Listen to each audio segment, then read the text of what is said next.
It's no secret that everyone wants to get paid more for what they do, but not many people realize that getting a raise at work all starts the moment you are hired.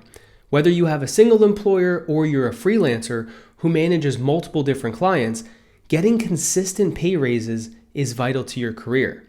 For most people, asking for a raise is nerve-wracking, and it's not something easy to do because it's out of the norm. You're asking for more.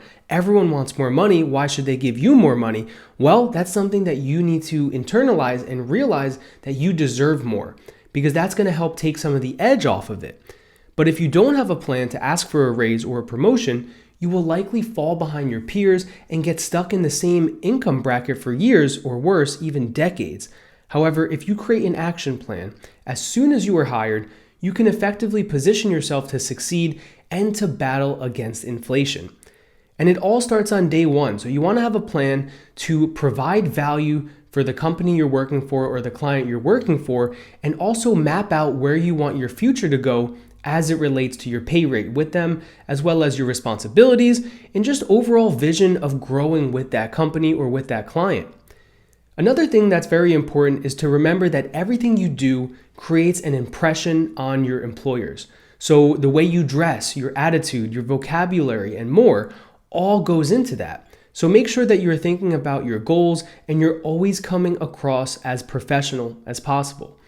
Now, once you know you want to get a raise, you've already started to map this out, your next step is to formally ask for the pay raise in a scheduled meeting. Make sure when you're hired to find out how often your company has performance reviews. Or on the other hand, let's say you're a freelancer, plan this out yourself. And let's say once a year you sit down, you look at what you're charging and then where you want those rates to go.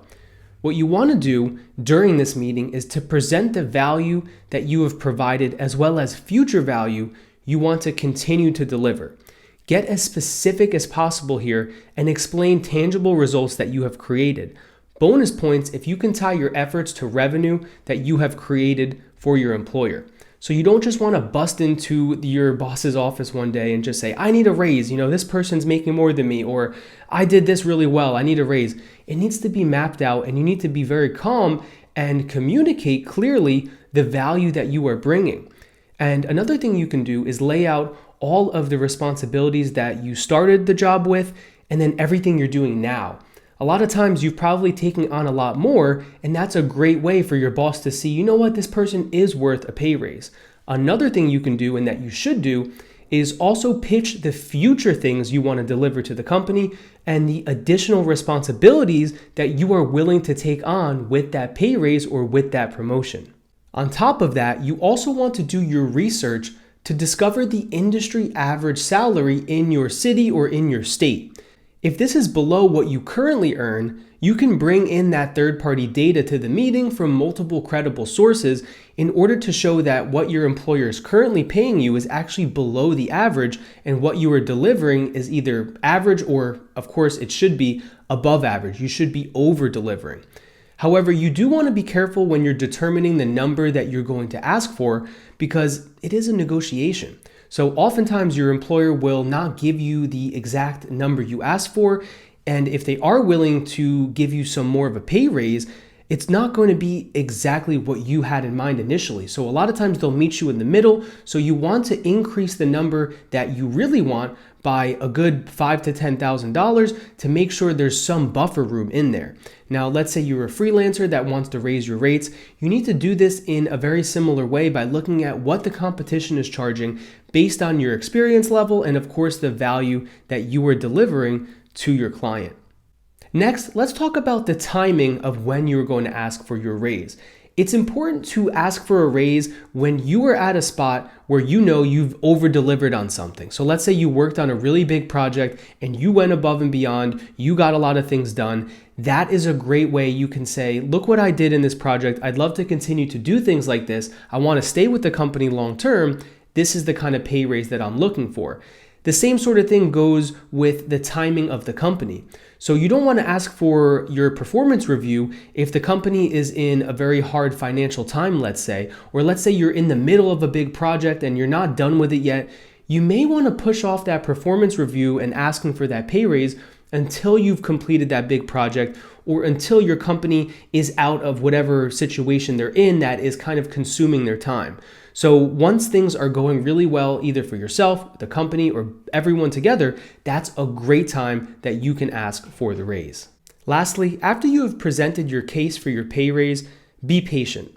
Give your employer or client time to come to a decision because you don't want to appear to be pressuring them, or they'll be more likely to replace you. You don't want to come off as threatening or that you're going to take some other offer, because to be honest, that's just going to turn your employer off because they want to give pay raises to people who are going to be with that company long term.